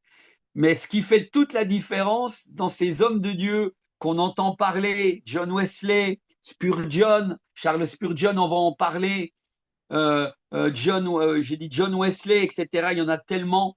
Les Livingston, etc. euh, tous ces serviteurs de Dieu dont aujourd'hui on peut lire beaucoup de récits, de livres, si leur ministère a porté du fruit, quand vous lisez, euh, je pense aussi à Charles Finney, cet homme de réveil. Moi, j'ai lu des choses sur ces hommes de Dieu. Eh bien, le point commun qu'il y a entre eux, pourquoi leur ministère a finalement porté du fruit? C'est parce qu'ils avaient une intimité, une communion forte en amont, en arrière-plan avec le Seigneur Jésus. Parce que c'est dans l'intimité que le Seigneur te renouvelle, te donne de son onction, te fait gagner des victoires, te prépare à la victoire, etc. Si tu ne prends pas ce temps-là, et quand je parle d'intimité, c'est la prière et la lecture de la Bible. L'un ne va pas sans l'autre. Mais pour ça, il faut comme il est dit, entre ce fameux verset que Jésus nous donne de Matthieu 6,6, quand tu pries, entre dans ta chambre, ferme la porte, etc. Et ton Père qui est là dans le secret, etc., te le rendra. Parce que l'intimité, c'est aller dans le lieu secret. Et le lieu secret que tu dois avoir, c'est une pièce peut-être dans ta maison, c'est aller dans la nature, c'est un peu la chambre haute. C'est le lieu de l'intimité. Pourquoi Jésus parle de la chambre? Il dit quand tu pries, va dans la chambre, ou quand tu veux être en communion, va dans la chambre, quand tu veux gagner des victoires, va dans la chambre. Et il dit la chambre parce que c'est le lieu d'intimité du couple. Et il dit, quand tu vas, ferme la porte, c'est-à-dire ferme la porte au bruit du monde. Prends du temps avec moi parce que là, tu as une mission. Prends du temps avec moi parce que ton couple ne va pas bien. Du temps avec moi parce que les églises que tu diriges, c'est une œuvre et tu as besoin d'être renouvelé dans mon onction. J'ai besoin de te parler sur ce que tu dois faire, comment tu dois diriger cette église que je t'ai confiée, ces églises. Et là, tu reçois tout ça, cette force, dans le lieu secret. Ça, si tu ne fais pas ça, donc ton ministère ne portera pas beaucoup de fruits, bien au contraire. Et aujourd'hui, le problème, c'est quand des serviteurs et des servants du Seigneur sont dans des responsabilités de leader, comme on l'a vu là, et puis finalement n'ont pas du tout de communion avec le Seigneur, ou très peu. Ils sont plus dans l'activité que dans l'intimité avec le Seigneur. Et quand tu es plus dans l'activité que dans l'intimité avec Jésus, et que c'est l'activité qui prend le dessus, à un moment donné, tu vas avoir des problèmes au niveau de ta santé, au niveau justement de souffrance qui pourrait être épargnée si tu avais en amont, si tu avais pris en amont, c'est-à-dire dans le secret, tu avais pris du temps avec le Seigneur Jésus. Parce que quand nous prenons du temps avec le Seigneur Jésus, on ne perd pas de temps, on en gagne. Vous comprenez? Quand on est avec le Seigneur, dans l'intimité, c'est pas du temps perdu, c'est du temps de gagner. On gagne beaucoup plus de temps à être avec le Seigneur quand vous l'en faites par nous-mêmes. Oh, mais j'ai tellement de travail dans l'œuvre, dans l'orphelinat, ici à Jeunesse en Mission, j'ai tellement de jeunes à m'occuper, j'ai pas le temps de prier. Eh ben, si tu n'as pas le temps de prier, tu vas plutôt perdre du temps que d'en gagner. Donc ça, c'est très important. Ensuite, encore une autre citation. Là, c'est un homme de Dieu aussi qui s'appelle, je ne sais pas si vous en avez entendu parler, mais je pense que oui, il est connu. C'est un homme de Dieu, c'est un pasteur américain qui s'appelle Rick Warren. Rick Warren a dit ceci: si votre bonheur dans le ministère, écoutez bien, si votre bonheur dans le ministère dépend du fait que tout doit aller comme vous le voulez, vous serez malheureux pour une bonne partie de votre ministère. Je répète, si votre bonheur dans le ministère dépend du fait que tout doit aller comme vous le voulez, hein, alors il dit, vous serez malheureux pour une bonne partie de votre ministère. Ben oui, parce qu'on croit que être dans le ministère, tout va toujours bien. Non, il y a des moments de joie. Et ça, on ne peut pas l'enlever. Il y a beaucoup de moments de joie. Mais il y a aussi beaucoup de moments où c'est pas simple. Il y a de la souffrance, on l'a vu. Mais après, ce qui va faire la différence, c'est quand nous sommes dans l'intimité avec le Seigneur Jésus. C'est là que nous renouvelons nos forces. C'est là que le Seigneur nous rencontre, nous renouvelle son onction, son huile fraîche sur notre vie. Amen. Encore une dernière citation d'un homme de Dieu. Regardez ce qu'il dit encore. D'ailleurs, le titre, vous voyez, ici, le titre, c'est étonnant. Le titre de cette citation qui est assez longue, c'est Attendez-vous à souffrir. Voilà ce qu'il a noté. Attendez-vous à souffrir. C'est un serviteur de Dieu. Attendez-vous à souffrir. Voilà ce qu'il dit, lui. Il dit, mon expérience m'a tellement fait comprendre cette vérité que je conseillerais à tous ceux qui cherchent à devenir pasteurs. Alors là, lui, c'était un pasteur en l'occurrence. Donc, il dit à tous ceux qui cherchent à devenir pasteurs, mais on pourrait mettre à tous ceux qui cherchent à servir le Seigneur dans un ministère ou dans une responsabilité ou à être un disciple simplement engagé, un chrétien authentique dans l'Église. Tout cela, ça s'englobe là-dedans à tous ceux qui cherchent donc à devenir pasteur, à devenir donc serviteur de Dieu, à devenir un simple serviteur, un disciple du Seigneur, mais qui ne veulent pas trop souffrir, de choisir une autre profession, il dit, de choisir une autre profession. Il dit, nos familles et nos ministères sont sur la ligne de fond des attaques spirituelles et du travail évangélique. Il dit la souffrance est inévitable et parfois elle vous envahira de toutes parts. Attendez-vous à cela. Ne vous accrochez pas trop aux choses de ce monde. Accrochez-vous fermement à Jésus. C'est ce que j'étais en train de vous dire tout à l'heure. Et à votre famille. Ce que je vous disais aussi tout à l'heure. Parce que si vous négligez aussi votre famille, ça n'ira pas. Donc attachez-vous à Jésus et à votre famille. Faites en sorte que la souffrance inévitable que vous endurez à cause de votre ministère pastoral, mais ça peut être autre chose, à votre service, vous fasse désirer plus ardemment le ciel. Vous fasse désirer plus ardemment le ciel, c'est-à-dire, le ciel, c'est aussi cette intimité avec le Seigneur. Parce que quand vous êtes, écoutez bien, quand vous êtes dans l'intimité avec Jésus, dans le lieu secret, vous voulez que je vous dise quelque chose, vous êtes déjà dans le ciel. Quand vous êtes dans l'intimité avec le Seigneur, dans votre chambre, dans votre cuisine ou dans la nature, quand vous êtes dans votre lieu secret, vous êtes déjà dans le ciel avec Jésus. Ça, c'est très important. C'est pour ça que Asaph dira, Asaph, dans le psaume 73 et et le verset 28, à la fin du psaume 73 et le verset 28, qu'est-ce que dira Asaph? Asaph dira, pour moi, m'approcher de Dieu, c'est ce qu'il y a de meilleur. Asaph, psaume 73 et le verset 28, il dira, pour moi, m'approcher du Seigneur, c'est ce qu'il y a de meilleur. Et je peux vous le dire, sur la terre, ce qu'il y a de meilleur, c'est quand vous êtes dans le lieu secret de votre chambre avec le Seigneur Jésus. C'est là que tu vas gagner des victoires. C'est là qu'il te renouvelle. C'est là qu'il te donne des révélations. C'est là que son onction vient. C'est là qu'il te dit comment faire dans telle et telle situation.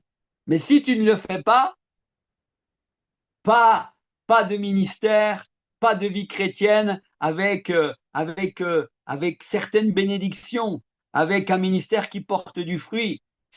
C'est pas possible autrement. Il n'y a pas d'autre chemin.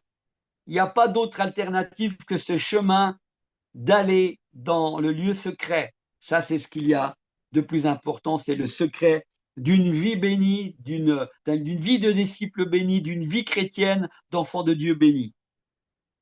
Maintenant, j'ai plus que quelques instants parler de cet homme que j'aime beaucoup et qui s'appelle Charles Spurgeon.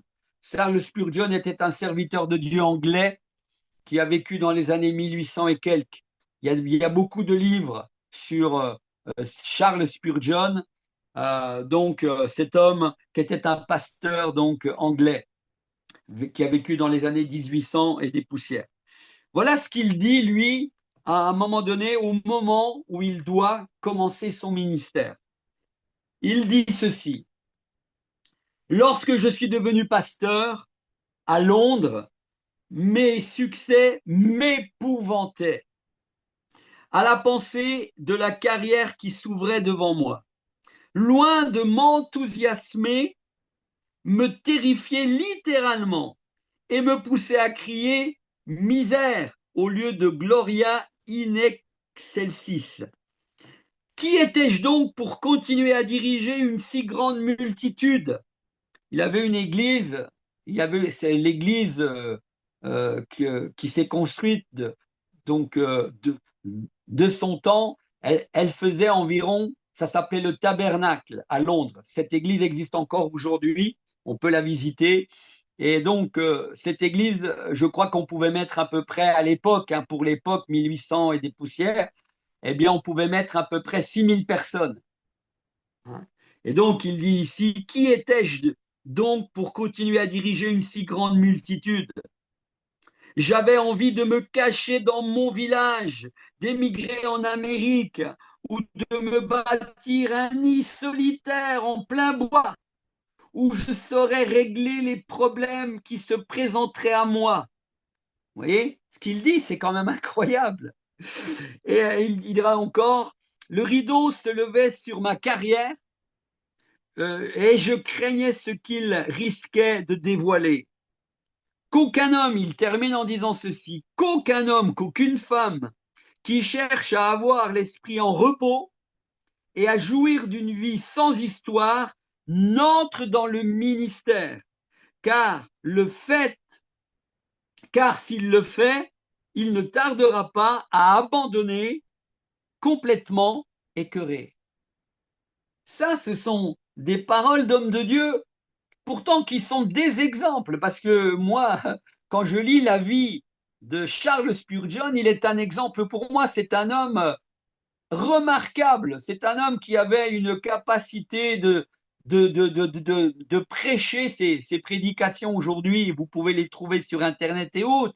Mais c'est un homme qui avait une puissance dans la prédication. Ses prédications ont fait du bien encore aujourd'hui à des millions de gens.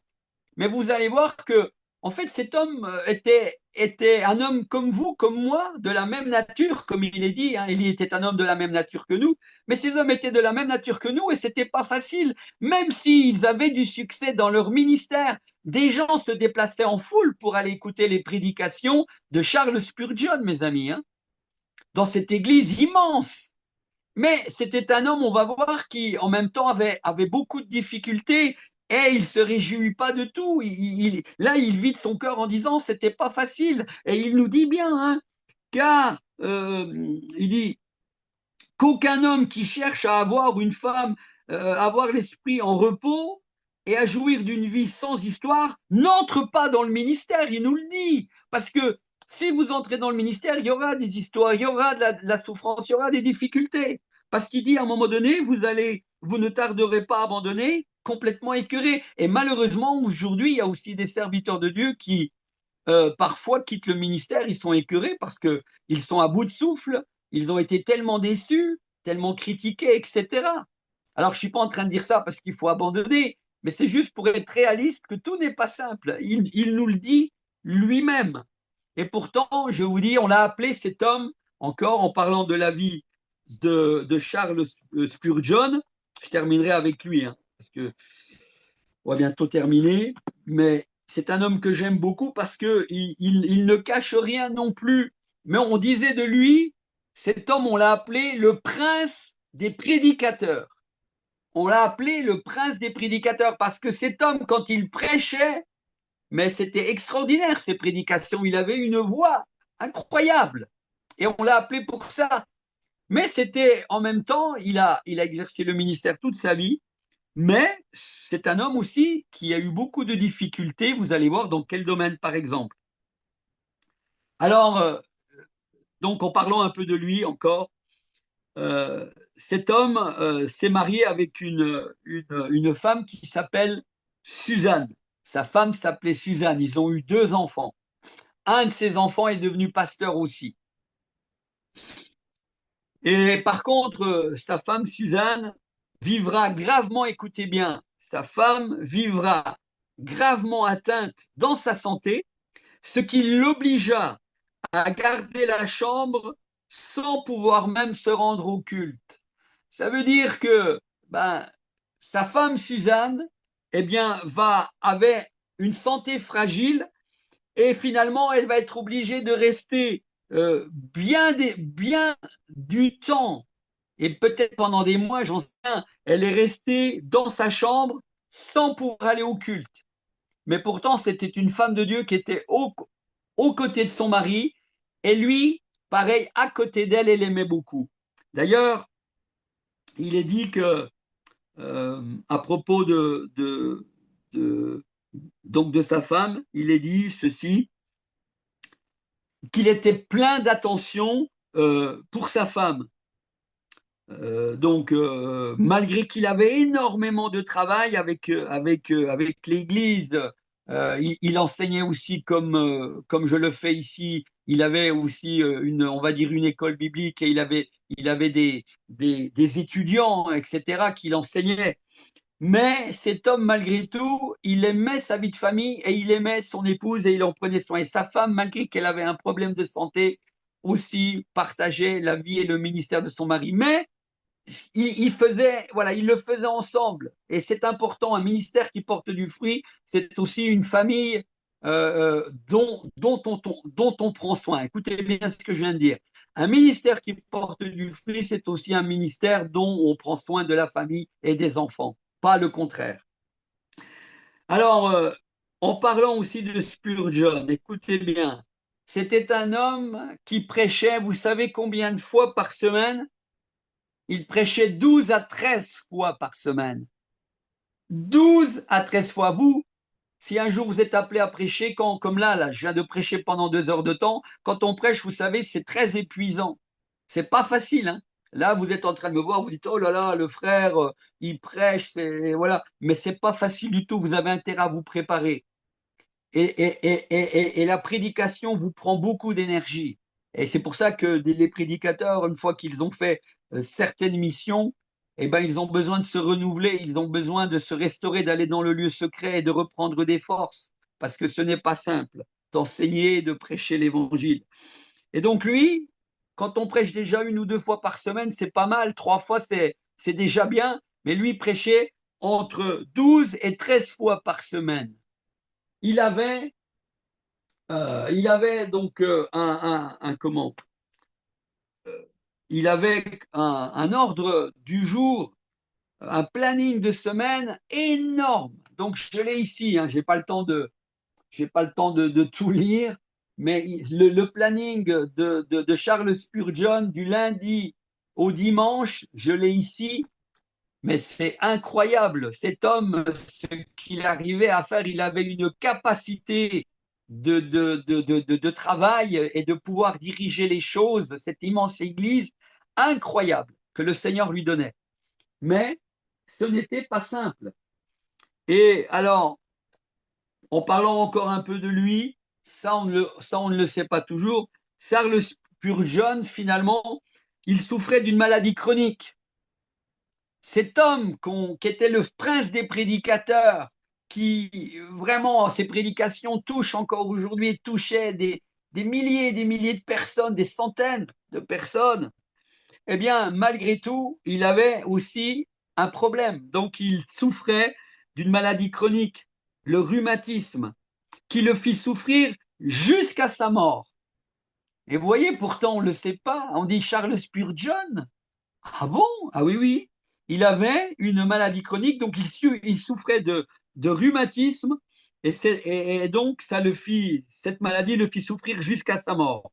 Et écoutez bien, il a dû réduire ses activités pastorales, et l'on nomma donc à sa place, donc il a été parfois obligé, comme il souffrait de cette maladie de rhumatisme, parfois il était obligé d'arrêter son ministère pastoral, et on a nommé à sa place donc son frère James Asher comme co-pasteur. Et en plus, donc, son frère James était un excellent administrateur. Mais lorsque Charles Spurgeon avait des crises donc, de douleur, eh bien, ça le forçait à s'aliter. Il était obligé de s'aliter pour une semaine ou même pendant des mois. Parfois, il était obligé de s'aliter à cause de ces crises de rhumatisme. Il était obligé d'arrêter son ministère. C'était son frère qui le remplaçait comme co-pasteur pendant une semaine, mais des fois des mois. Il était obligé de se reposer à cause de ces crises de rhumatisme, même pour des semaines ou même des mois. Écoutez bien, ces douleurs le conduisaient dans des états, écoutez bien, ça aussi c'est très important, ces douleurs le conduisaient dans des états de grande dépression. Les crises passaient, et quand les crises étaient guéries, passées, après des fois des semaines, des mois, où il était obligé de se reposer, il revenait vite à ses activités, c'est-à-dire il reprenait la direction de l'Église, il reprenait la prédication, il enseignait les étudiants, enfin, il écrivait, il avait beaucoup de correspondances, des choses. Mais cet homme, donc tout au long de sa vie, il a eu cette maladie de rhumatisme qui lui a créé beaucoup de problèmes et ça l'amenait dans des états de dépression. Et oui, ce qu'il faut dire aussi, parlant de Charles Spurgeon, c'était un homme qui déprimait. Quoi? Un pasteur qui fait de la déprime? Mais oui, mes amis, aujourd'hui, il y a des pasteurs qui font des burn-out. Il y a des pasteurs qui font de la déprime, qui sont obligés d'arrêter leur ministère parce qu'à un moment donné, la souffrance, elle est trop importante de leur vie, soit par rapport à une maladie, soit par rapport à des critiques, soit par rapport à des tensions dans l'Église, et des gens craquent. Donc c'est pour ça, qu'est-ce qui va nous garder de cela?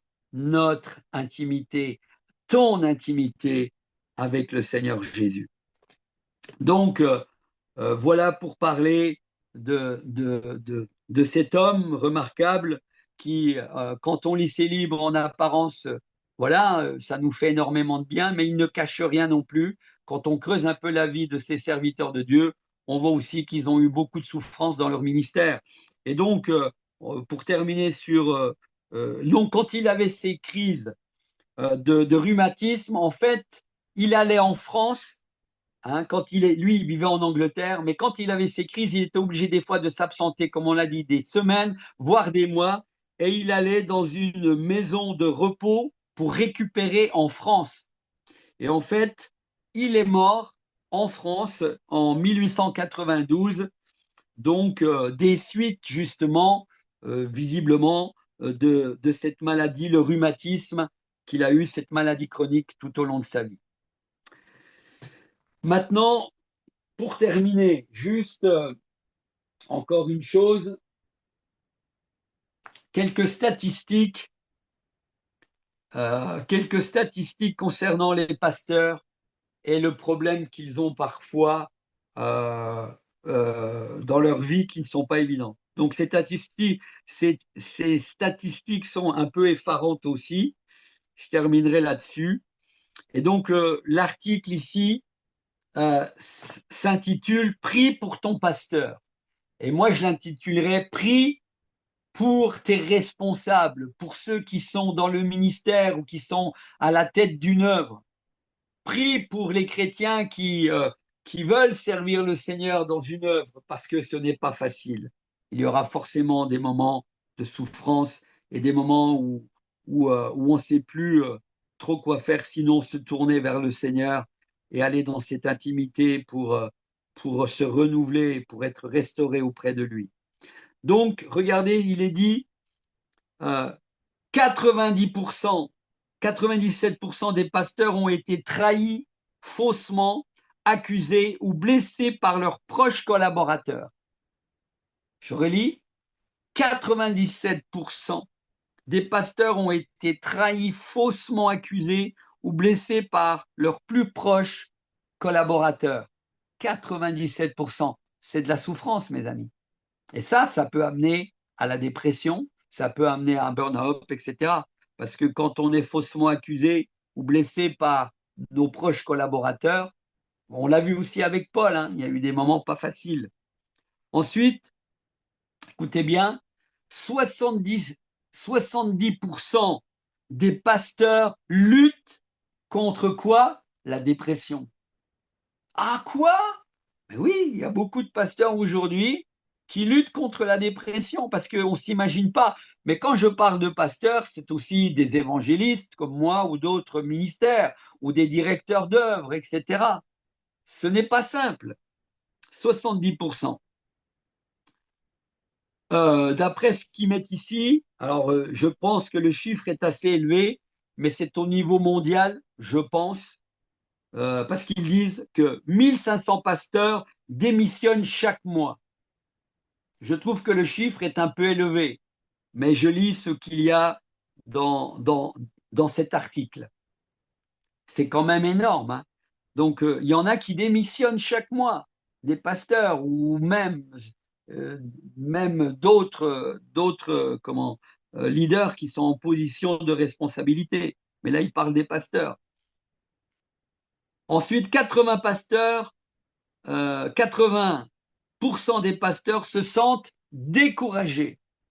Donc, priez pour vos pasteurs, priez pour les ministères qui sont dans vos églises, parce que souvent, ils prêchent l'évangile et parfois, ils sont aussi incompris.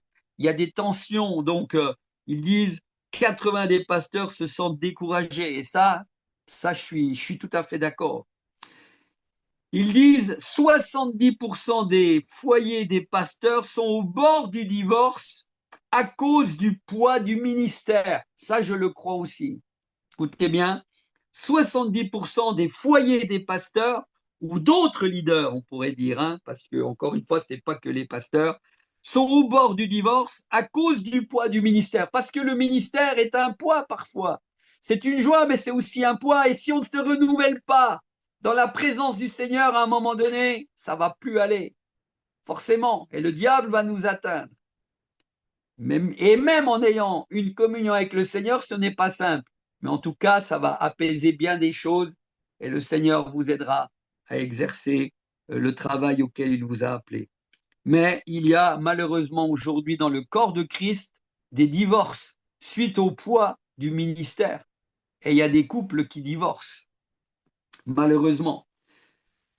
94% des familles des pasteurs sentent la pression du ministère. Écoutez bien, 94% des familles des pasteurs sentent la pression du ministère. C'est-à-dire que même la famille, lorsqu'il y a un membre, donc lorsque le papa est dans le ministère comme pasteur ou évangéliste ou qu'il est responsable d'une œuvre comme Jeunesse en mission ou autre, directeur d'orphelinat ou de quelconque œuvre, eh bien, ils disent que les familles des pasteurs, mais aussi de ceux qui sont en position de leader, sentent la pression du ministère. Et des fois, c'est vrai que même les enfants, l'épouse, etc., qui sont autour, sentent cette pression, parce que c'est pas simple d'être dans le ministère. 78% des pasteurs n'ont pas de meilleurs amis. En fait, souvent, les pasteurs, ils sont seuls, ou les ministères en général. Ils n'ont pas vraiment beaucoup d'amis, à part le Seigneur Jésus, où ils peuvent se renouveler, mais des amis vraiment très proches à qui ils peuvent se confier, ils n'en ont pas beaucoup. Ils sont souvent seuls. Et enfin, 90% des pasteurs travaillent entre, écoutez bien, 90% des pasteurs et autres ministères, on pourrait dire, mais particulièrement le ministère des pasteurs, travaillent entre 55 et 75 heures par semaine. Entre 55 et 75 heures par semaine. Mais là, je vous parle de statistiques de vrais pasteurs, de vrais serviteurs de Dieu, parce il y en a, je pense, d'autres où c'est peut-être que vous, quand vous entendez ça, peut-être que certains se disent, ah oui, mais moi, je connais peut-être tel serviteur, je n'ai pas l'impression qu'il travaille. Alors, il ne faut pas être dans le jugement, mais c'est vrai que peut-être qu'il y en a, ils se sont autoproclamés pasteurs, et puis, finalement, c'est pour pouvoir vivre à la cool, j'en sais rien. Parce qu'aujourd'hui, il y a de ça aussi. Des gens qui ne sont pas appelés au ministère, mais ils voient dans le ministère aujourd'hui, et beaucoup en Afrique, ça existe beaucoup en Afrique, entre autres, il y a des gens qui s'autoproclament pasteurs, prophètes, tout ce que vous voulez, évangélistes en Afrique, c'est simplement parce que c'est un business pour eux. Un business. Ils se disent, oh, quand j'aurai une église, les gens vont pouvoir me donner des dîmes, des offrandes et ils vivent là-dessus. Et c'est un business. Mais attention, quand on fait ça, c'est pas bon du tout parce qu'un jour on rendra compte au Seigneur. On ne s'autoproclame pas dans le ministère. Le ministère, c'est Dieu qui le donne, c'est Dieu qui appelle. Mais aujourd'hui, malheureusement, et vous le savez très bien, en Afrique, il y a beaucoup de gens qui voient dans le ministère un business, un moyen de se faire de l'argent, en particulier aussi ceux qui sont dans l'évangile de la prospérité. Faut donner, faut donner. Eux, ils deviennent riches, mais les gens deviennent de plus en plus pauvres dans leur église. Donc, il faut faire très attention. Donc, voilà, donc je voulais terminer avec la conclusion de cet article, de celui qu'il a écrit, c'est priez maintenant pour les hommes de Dieu que vous connaissez, priez pour vos pasteurs et hommes de Dieu tout autres. Ils sont aussi des êtres humains comme vous et ils ont bien sûr besoin de nos prières. Vos pasteurs ont besoin de vos prières. Les responsables de la mission là où vous êtes, Antonine, bien sûr, son mari, qui sont à la tête de cette œuvre, donc Raphaël, ont besoin que vous priez pour eux et les autres, aussi membres du staff, mais eux en particulier. Porter une œuvre, ce n'est jamais simple. Et puis vos pasteurs dans vos églises, les ministères que vous connaissez dans vos églises, évangélistes et autres, diacres, anciens, ont besoin, ceux qui sont dans la louange comme leaders, ceux qui sont leaders dans la prière, ils ont besoin de vos prières parce que ce n'est pas simple d'être responsable et de porter un secteur de l'Église, un pôle de l'Église ou l'œuvre carrément au niveau de sa globalité. Donc, que le Seigneur vraiment vous bénisse. J'ai un peu dépassé. Il est maintenant ici, chez vous, il doit être midi, presque écart. Et ici, il est 1h10 déjà. Mais j'ai tenu voilà, un peu plus de 2 heures. Que le Seigneur vraiment vous bénisse et vous encourage à retenir vraiment tous ces, tous ces, tous ces conseils que je vous ai donnés. Et puis, vraiment, j'ai pas voulu vous faire peur en terminant avec des sondages. Hein. C'était juste pour vous faire voir les choses un peu dans leur globalité, mais servez le Seigneur, à marcher avec lui, prenez du temps dans l'intimité et allez dans l'appel que le Seigneur vous donne d'aller. Soyez dans l'appel qu'il vous donne, mais pas dans l'appel qu'il ne vous donne pas. Mais il y a beaucoup de joie aussi à servir le Seigneur. Donc, on terminera demain sur ce thème de la souffrance dans le ministère avec un autre domaine. Et demain, par contre, on consacrera, je pense, au moins 20 minutes, peut-être une demi-heure aux questions. Si vous avez des questions sur ce thème, eh bien, demain, donnez-les à Antonine ou à Ephraim, ou alors, sur le moment même, si vous avez des questions, quand on donnera ce temps, eh bien, vous pourrez me les poser et j'essaierai de répondre au mieux. Amen. Donc, je passe la parole à Antonine ou à Ephraim et que le Seigneur vous bénisse pour cet après-midi aussi.